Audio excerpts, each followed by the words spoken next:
Welcome to Movement Memos, a Truth Out podcast about things you should know if you want to change the world. I'm your host, Kelly Hayes.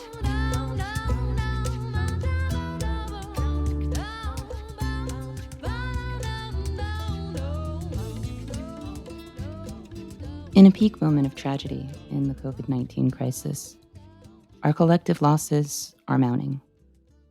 And with each week, more of us know someone who's been lost to this illness, including people we love. Today, we're going to talk about how we can help each other survive these times while not becoming desensitized to the horrors that are unfolding around us. We'll be talking to my friend Tanuja Jagernauth. Tanuja is a playwright, organizer, and educator whose insights on harm reduction, trauma, and human connection are going to help us get through this. But before we dive into that conversation, I just want to quickly speak to something that I've been seeing a lot on social media lately. When someone expresses grief over the number of people dying in this pandemic, they're sometimes urged to stop looking at the death tolls and projections. I've seen others express that people who are avoiding numbers and projections need to accept reality and more or less read the Imperial College study and embrace all of its grim conclusions. While I don't doubt anyone's intentions, I find this concerning.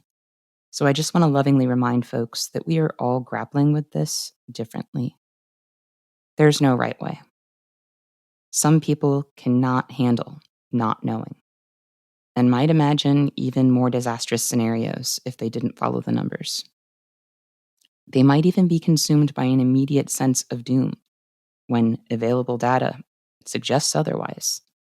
Some people just want to know the bullet points and what they need to do so they don't become overwhelmed. Some of us who read everything we can get our hands on may wind up stressing over what we learn.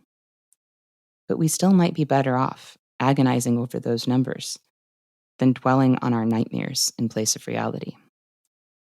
Some people may just need to take things one day at a time for now, only focusing on what they can affect and control and on keeping themselves alive. They probably also grapple with the anxiety of not knowing, but it may be that for them, that anxiety is less harmful than a deluge of information would be. No matter what people do, they will likely be agonizing over something right now and need the support of the people they love. Some of us are just reducing harm and choosing how we'll hurt, since not being hurt isn't an option. I'm not saying that people always know what's best for themselves, but there's a good chance they're more aware of their needs than others are. I know there are very important discussions to be had about what the future might bring. But in this peak moment of tragedy, I think we need to remember that surviving and holding it together look different for all of us. Does that complicate how we support each other when we're on different wavelengths? Yes. Does it make it harder to discuss the future? Absolutely. Will we always be able to accommodate each other's feelings? No. That's just the messy place we're in, and we need to wade through the mess together, as patiently as we can.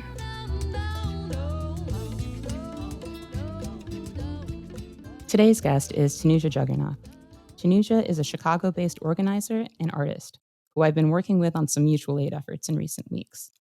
One of the projects that Tanuja and I are part of is the Mutual Aid Mourning and Healing Project. The project is a team effort launched by a group of Chicago organizers, healers, and clergy that aims to connect people who cannot afford to pay for virtual memorial services with clergy and other facilitators who will perform services free of charge via video conferencing and chat apps. Tanuja, welcome to the show. Thanks, Kelly. Thank you for having me. How are you doing today, friend?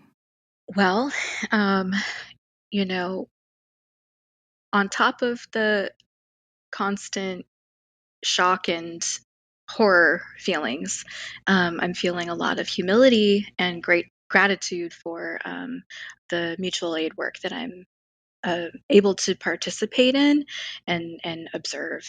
Yeah, it's just been really beautiful.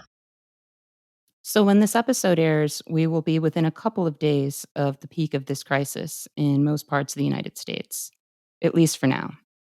There's a lot of uncertainty about what the future holds. We know that business as usual is over, and that for now, we have to adjust to a completely different way of living and working. One of the consequences of the socially distanced lives we're living is that we cannot gather in times of loss. Given that hospitalized COVID-19 patients are separated from their loved ones during treatment, many people are losing their dearest loved ones without being able to say goodbye. We've seen those traumas compounded by painful but necessary public health guidelines that prevent us from gathering in person to grieve.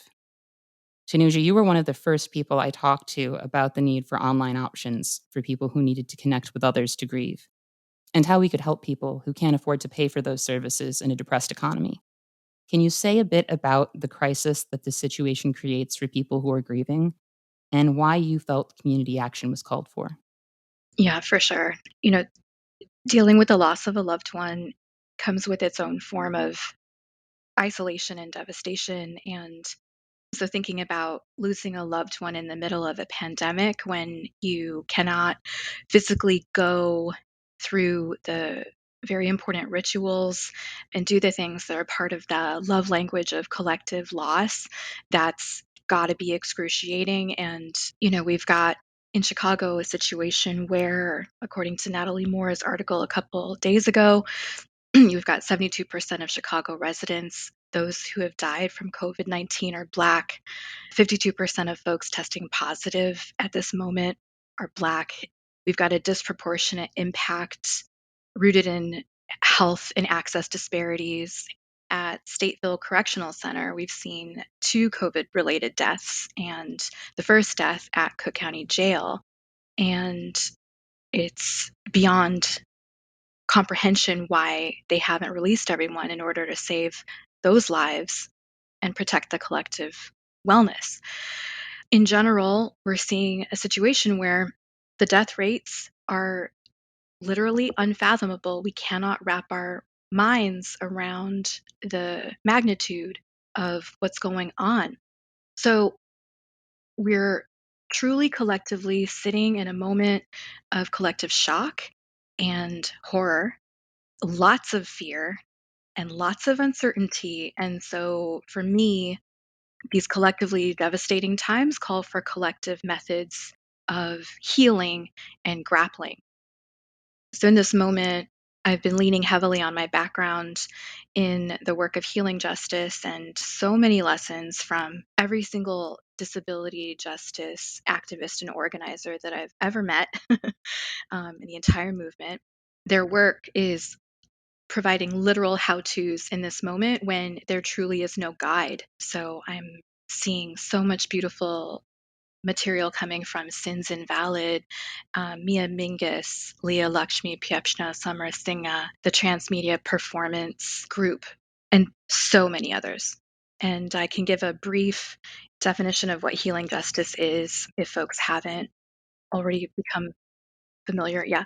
So, healing justice is a political framework, and I heard about it first from Kara Page as part of the Kindred Southern Healing Justice Collective. And it's a political framework that asks how we intervene on the impact of systemic oppression and generational trauma on our bodies, minds, and beings. And so healing justice really asks us, how do we bring collective wellness into our struggle for collective liberation? And that includes disability justice, community care, self care. So, what we know, and what I know from personal experience, is that grieving can be so isolating in our culture within capitalism. Folks often have to go back to work or go back to school too soon, even beyond this pandemic.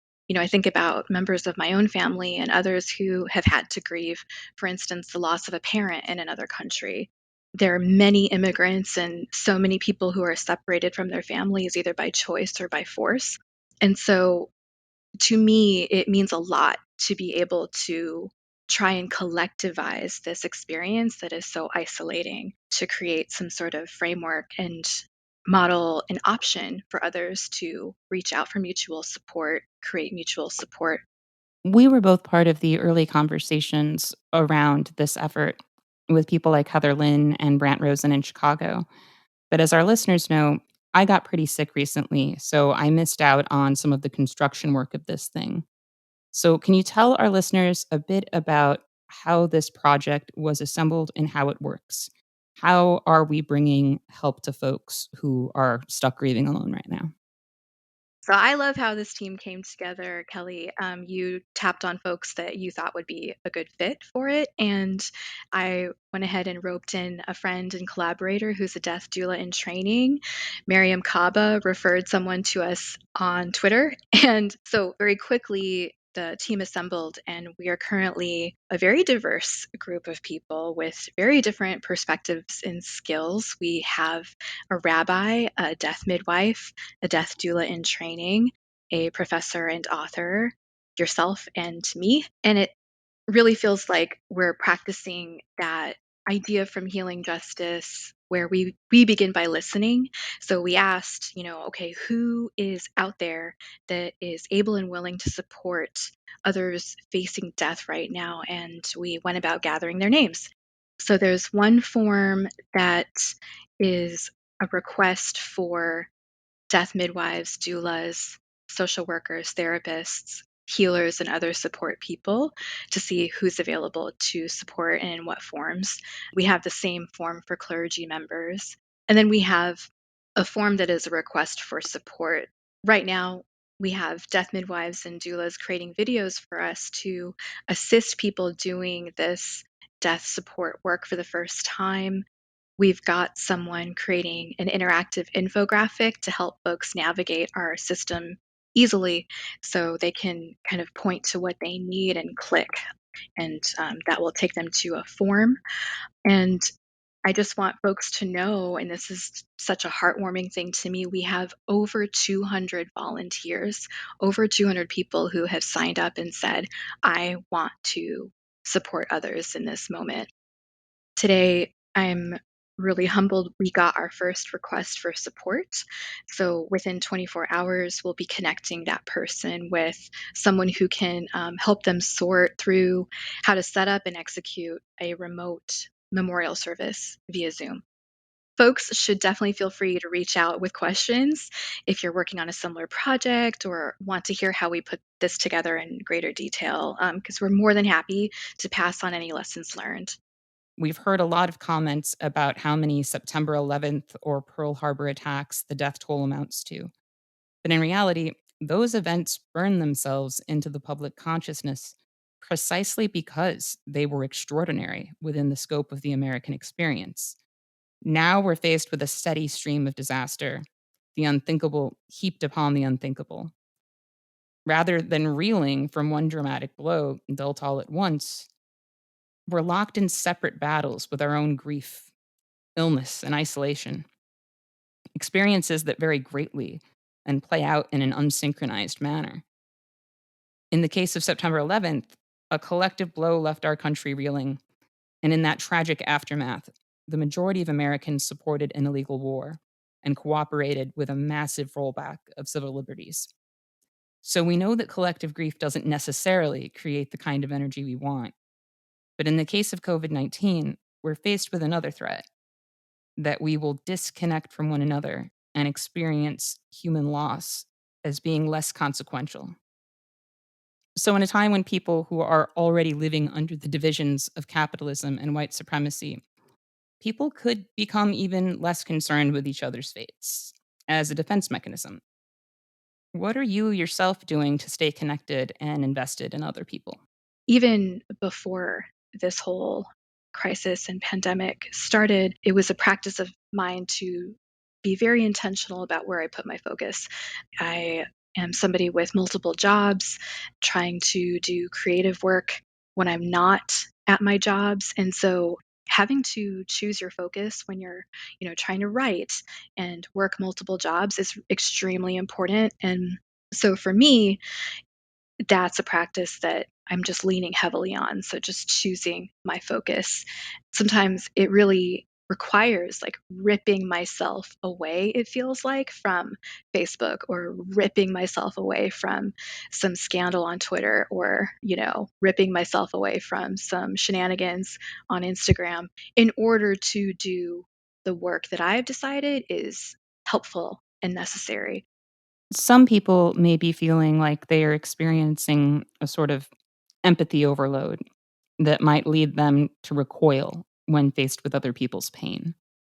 What do you think it looks like to strike a balance between caring for others and ensuring that you don't absorb more than you can bear? One thing that I want to lift up, Kelly, is that when we started doing our work together, you created a contingency plan, and you modeled really well for us what it looks like to say, okay, we need to distribute and delegate the work so that if any one of us gets to a point where we need to take a break, the work can continue. And so I want to thank you, and I hope that other people will do that too. So having a contingency plan for when you just can't do it is so important. I'm a big fan of being like, hey, we all have a role to play. Definitely. Where are you at? What do you have actual capacity to do? Um, what are the things that really only you can do? Um, cool. And then where can we adjust and get other people involved?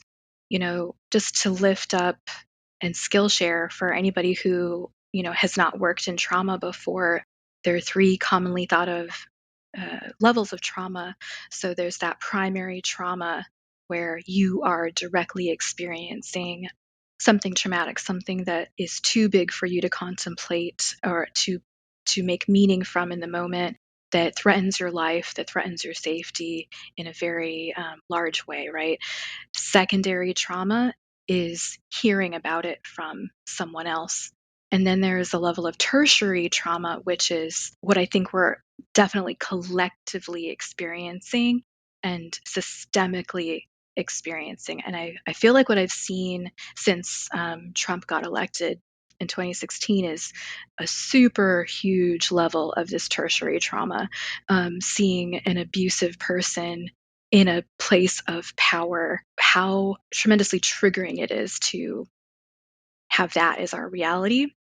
So I definitely want to say feeling numbness is normal when you're facing any kind of trauma, whether it's primary, secondary, or tertiary. And so for me, what I've done when I've had that numbness is to try first and notice it and name it. Just to share a personal practice, I have a journal. So I write down, feelings in the corner. And every time I notice myself having a feeling or anything, I write it down. It helps me to externalize what that is. So if I'm feeling numb, I write it down. It's like, oh, I'm feeling numb. Cool. Put a pin in it and then do whatever it is. And it's for me helpful because to notice it helps me accept it and make maybe some room for something else at some point. But I definitely, going back to harm reduction, I just really believe in meeting yourself where you're at. I can't say that enough, because it can truly be like harmful to yourself and ultimately to other people to be like, I've got a need, I've got a feeling, I'm going to sort of force myself into an emotional shape, though, because of blank, blank, blank. Like in my own experience, there are consequences to that. So it's definitely a huge tension to hold, especially when there's work to be done. So I personally am like, I'll do what I can. I'll do as much as I can. And then I know my limits. Now it's time to get the fuck out of here and do something else. I wrote a post on Facebook recently asking my friends what they were doing to take care of themselves right now. You replied with a photo of a small cloth square from a blanket you were working on. It was one of my favorite responses. Can you tell us a bit about the blanket and why creating it is a form of self care?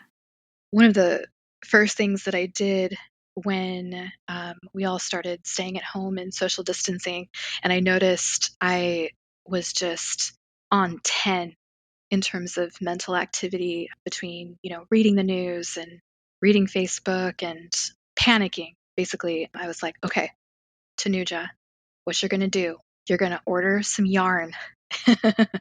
You're going to make yourself a yoga blanket, damn it. And I gave myself a task.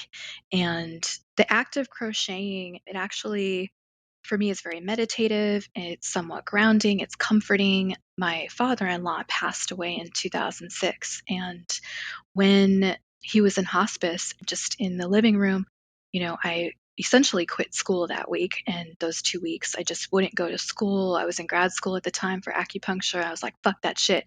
I'm sitting in that room and I'm not moving. I am going to sit with Harry. And I sat and I crocheted. And I would leave the room, to eat or to walk over to the yarn store and come back and sit and crochet. And so for me, crocheting has that association of, okay, you're in a moment, it's really overwhelming, it's really fucked up, but keep your hands moving. And I don't know if you've ever crocheted, but you have to hold the thread with one hand and your hook with the other hand. And you're passing the thread through loops in between from the left to the right. And it becomes this like rhythmic activity. It's very slow. You cannot rush this. So if you're for me, when my mind is rushed, my hands are slow, and something about that interplay creates a little bit of balance. And I do notice my thoughts, they go from, rushed and panicky to slower, and my heart rate even slows down. This could be a moment to talk about, when we are panicking, anxious, or even numb, we could be breathing very shallowly. We've got all these nerve endings in our lungs. It's a really interesting time to talk about lungs too. But anyway, in our upper lobes, we've got nerve endings that stimulate our sympathetic nervous system. That's the sympathetic nervous response is fight, flight, freeze. Parasympathetic, we can activate when we breathe into our lower lobes of our lungs, and the parasympathetic mode is when you're able to rest, digest. You can literally see a physical shift in your experience when you go from sympathetic to parasympathetic. So for me, when I'm crocheting, I can see signs that I'm shifting out of sympathetic mode into parasympathetic mode. And that's just one thing that works for me. Something I'm hearing right now from organizers around the country is that we need to do a better job of getting to know our neighbors. Even people who are very intentional about building community bonds are now, in many cases, seeing huge gaps in their connectedness to the people around them. I know you've recently connected with some of your neighbors for the first time. Can you tell us how it's done? Oh, yeah, definitely. And this is something that Twitter helped me with. Actually, here's what happened. Here's the timeline. So, Miriam Kaba had a really beautiful webinar with AOC, Alexandra Ocasio Cortez, and they were talking about mutual aid and creating neighborhood pods. And up to that moment, I had been really on the fence, to be honest with you, about reaching out to my neighbors and starting to build a local neighborhood pod. Because one, I'm really shy, and I just have all these like narratives in my mind of like, nobody wants to talk to me. This is bonkers. What if weirdos are out there? Like there's all these um, really counterproductive scripts kind of running in my mind. So what I did was I was like, okay, I was following the hashtag mutual aid on Twitter, and I saw somebody had posted actually a template of a letter that they wrote and posted in the lobby of their apartment. And I was like, you know what? I can do that. But even with that, the letter said, it was very basic. It was like, "Hi, dear neighbors, we're in a moment of crisis, blah, blah, blah, blah. I would really like to connect with you just in case anybody needs anything, so on and so forth. Here's the major point. If you would like to join an email thread to stay connected in this moment, you can email me at and you put your email. Other people are putting their phone numbers and texting. And I decided, for me, as a harm reduction strategy, for now, I feel comfortable offering my email address, not my phone number. So I was like, I'm going to do what's comfortable for me. So I hand wrote the letter. I don't have a printer at home, and I posted it in the lobby of my apartment, right by the mailboxes. And then I was like, okay, we'll wait. Then I got one response, then I got another response. And, in my mind, I was thinking, like, are we going to need to collectively organize a rent strike for our courtyard? That's going to be really hard if I don't know any of my neighbors or talk to them. So I was like, okay, let's get talking. And so far, my neighbors seem to be okay from what I've gathered. But I feel grateful that I even have a line of communication open to them. In our last episode, I talked with Shane Burley about how this crisis is delivering on fascist objectives for the administration. Detention centers, jails, and prisons have become death chambers through mere inaction. Greater surveillance and control of people's movements are being normalized. Trump is also leveraging the distribution of medical supplies to tamp down on criticism from state officials. The more frightened people become, the more rights they are willing to surrender. Our ability to protest in person has been greatly complicated.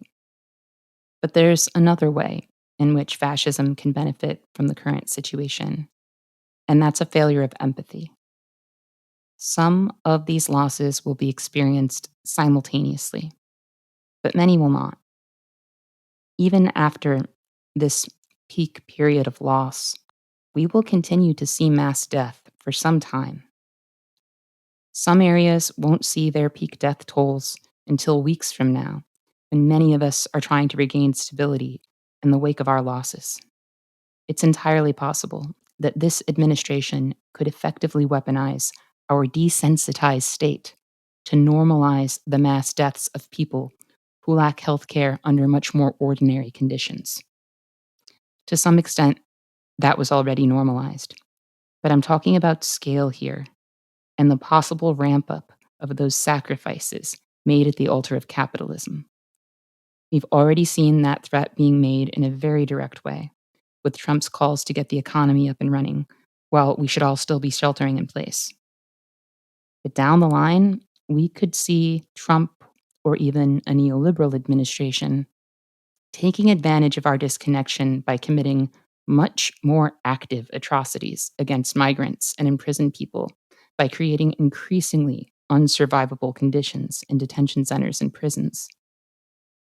In a sense, the work of keeping people connected right now on an emotional level is resistance work, in the real sense of resistance.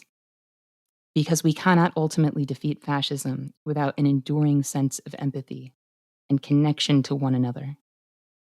We know that a sense of abject despair makes people more vulnerable to fascist politics, because people who are doing poorly want to be told that that can change. And they're going to be vulnerable to charlatans and demagogues. And we already have one of those in the White House. What do you think it looks like to organize against despair as movement work? I think that we need to think about what's at stake.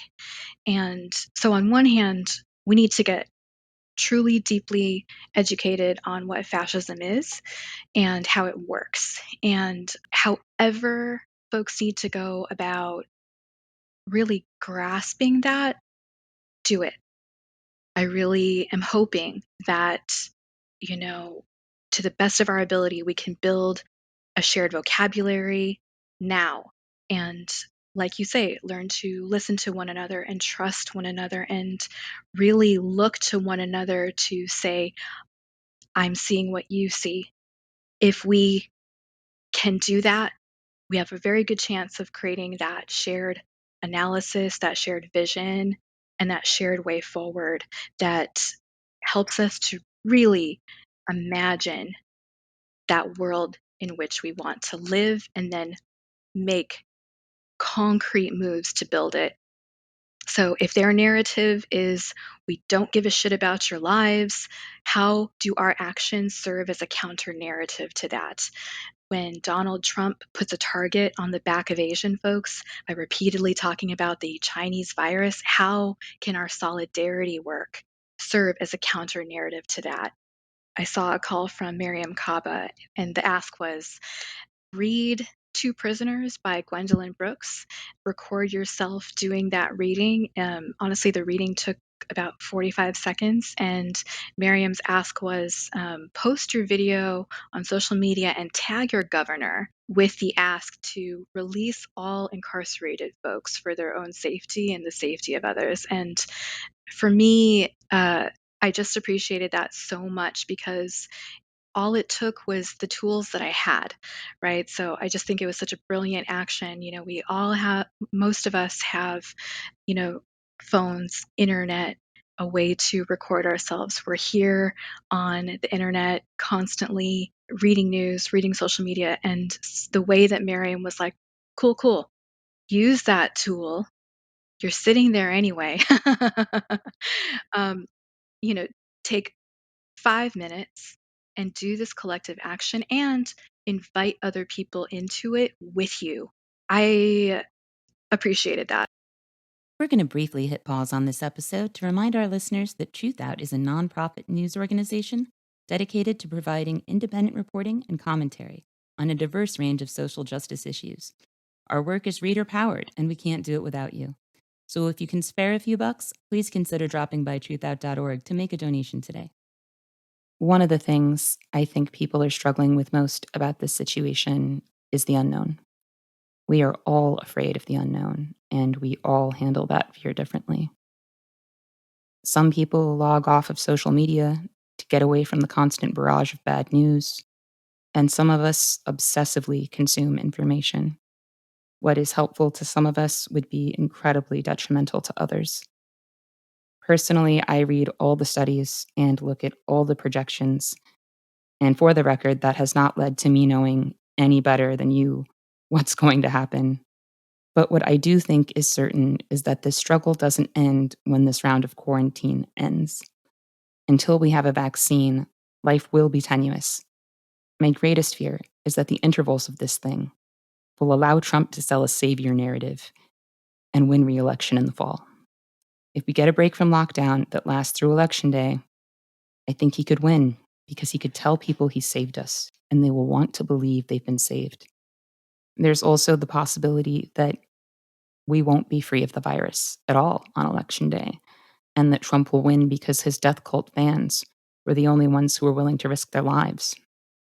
I'm going to just lift up the inspiration of folks that just keep me going. I read a line by Maxine Hong Kingston in 2001 that has just become my motto, and that's, in a time of destruction, create something. And I have been turning back to Toni Morrison. By the way, her book, it's a whole compilation of her writings, essays and meditations. It's called The Source of Self-Regard. And I just love it. And there's an essay inside that compilation called Racism and Fascism, in which she breaks down in detail as a novelist. And she does detail like no one else. She breaks down in detail the concrete ways in which fascists go step by step to criminalize and dehumanize and pathologize a target population. And everything she's talking about in that essay is what Trump's administration has been doing to so many groups, and what we in this moment are seeing put onto Asian folks. It's tremendous. And Toni Morrison has this essay that she wrote for The Nation, and it's a little harsh, I'm not going to lie. I mean, the title of the essay is No Place for Self-Pity, No Room for Fear, in which she talks about this conversation she had with a friend right after Trump was elected. And, she was saying to this friend, like, I'm numb. I can't write. I'm stuck. And her friend was like, no, no, no, no, no, no, no. This is the moment when artists get to work. And, I want to completely acknowledge that's a little bit harsh to say. It might sound harsh. And for me, I hear the truth of that. I have been very sensitive to, so many of my colleagues who are posting memes that are like, if you come out of this not having written your King Lear, it's okay. I'm like, cool, cool. Like, no, you should not feel some sort of capitalist, like awful, ugly, nonprofit industrial complex, like grant driven pressure to, complete that XYZ bullshit. And these are moments when we need our artists, when we need the folks who feel so deeply and who observe so keenly. I want to know what y'all are thinking. I want to know what you're seeing. I want to know the connections you're making. I want to know the questions you're asking, because for me, that's what helps me cut through the numbness. When I turn to an artist, the work of an artist, and I see something that feels true and right, that wakes me up. That unfreezes me. And I want more of that. This week here in Chicago, we also saw prison abolitionists stage caravan rides of cars circling detention centers and prisons with signs, making noise, honking horns, and chanting, demanding freedom and safety for the folks inside. The caravan rides are one of the forms of protest that we are seeing out there right now as folks adapt to protesting during quarantine. And I just want to emphasize for folks that we are not powerless, even though it might feel that way. Action is still happening, both online and in person, and there are ways to engage. I feel like one of the most dangerous things that could happen right now is that we allow ourselves to feel like we can't fix anything until this part is over. Because the people who want to take it all away from us, the people who don't want us to be free, who don't care if we live or die, those people have not stopped working. They have not stopped putting those plans in place. They have not stopped their death making ways. If anything, it's all being ramped up to the hilt, and they are trusting that we will sit still for every last minute of it because we'll only be concerned with ourselves. It's really frightening because we were already living in a highly individualized society where people were caught up with themselves and constantly forgetting that their liberation is bound up in someone else's. And here we are on the spot, needing to imagine that in a really concrete way. This moment is calling on us to be more concerned with what happens to imprisoned people, to disabled people, to Native people, Black people, and trans people, to all the folks who this society leaves for dead on a good day. We need to be more concerned right now, not less. But, I was talking to someone yesterday who insisted they shared my worldview and that they are against the prison industrial complex. But they're not so sure about decarceration right now because there's no plan. Where do all these people go? What if they have nowhere to go? And I was floored. I was like, are you serious? You're saying that because they have nowhere to go, you assume that we can't help them, as opposed to saying, here's a problem. We demand a solution. But for right now, there are people for whom folks are willing to kind of throw their hands in the air and say, like, I don't see an answer. Whereas if it were their well being, they would say, we need a freaking answer.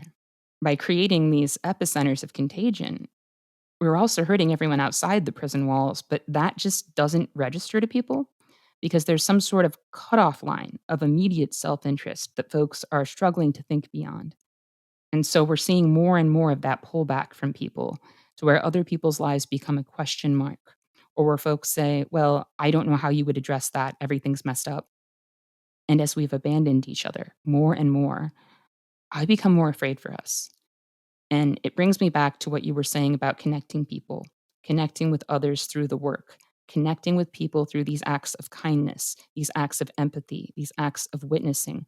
To me, that was already the kind of thing that kept me going, that prefiguring of the world I want. And in those moments, that world exists. It exists between us when we create it. And so, what I want most for people right now is for them to get to have that experience that was getting me out of bed long before this nightmare, and that is getting me out of bed now, which is to know that I can connect with other people and we can lessen suffering. What you're talking about is, this deep community care that is grounded in the concrete. And I will be completely honest with you and say I have never participated in that in the way that I'm seeing people do it right now. That kind of community care, it's not going to be written into anyone's grant. It's not going to be part of any nonprofit's work plan. It's not going to be sanctioned by any kind of institution. Heather Lynn, who's also working on the Mutual Aid Mourning and Healing Project, just released an article in the Quarantine Times, and the whole thing is beautiful. I really recommend folks read it. But this passage struck me as particularly beautiful and relevant, so I'm going to read that passage from Heather's article. I remind myself that more important than being useful is being present. I am needed. I am loved. My existence matters to the people in my life. My unique perspective and skill set can contribute. I may wish I could be doing more, but I will do what I can. But on the other hand, it is just as dangerous to believe I can ever be totally prepared. I must be ready to adapt. We are all walking together into the unknown. We are collectively deciding what healing looks like, what is worth protecting, and what we are willing to sacrifice. We are co-creators of a new world, and I need to approach this work with humility and listen to people who are more vulnerable and more experienced than I am. I am an erratic pendulum, swinging wildly between these two extremes of self-doubt and overconfidence, always in motion, trying to find joy in the dance as much as I can. Something that I hope people take away from this discussion is what we need to disrupt. We need to rebel against the nature of our current situation, which is a situation that puts us in our own homes, living out our own little dramas in this disconnected way, waging our own battles without the strength of our communities at our backs. We need a riot of empathy. We need collective grief as a rebellion against the normalization of mass death. Because what we are fighting for is our value and our collective understanding of that value. We're talking about a battle over what death means, and it is being waged right now. We're all part of it, whether we know it or not. And we all have the power to fight for what connects us. History is a chain reaction, and the tone we set this week will affect everything after. So let's remember who we are and who we want to be, as well as who we want to be to each other. Tanuja, thanks so much for joining us today. Thank you, Kelly. And you can find that project that Tanuja and I worked on at transformativespaces.org. Or you can find it linked in the transcript on our website at TRUTHOUT.org. We also want to thank our listeners for joining us today.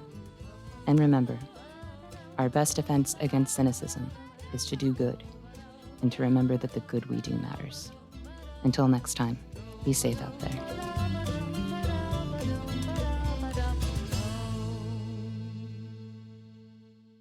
Thank you for listening to Movement Memos. This show wouldn't exist if it weren't for TruthOut, and TruthOut's independent news and commentary wouldn't exist without listeners and readers like you. We have no paywalls, no corporate sponsors, and no ads, except for fundraising appeals like this one. So if you can and would like to support our work, please consider dropping by truthout.org to make a donation today.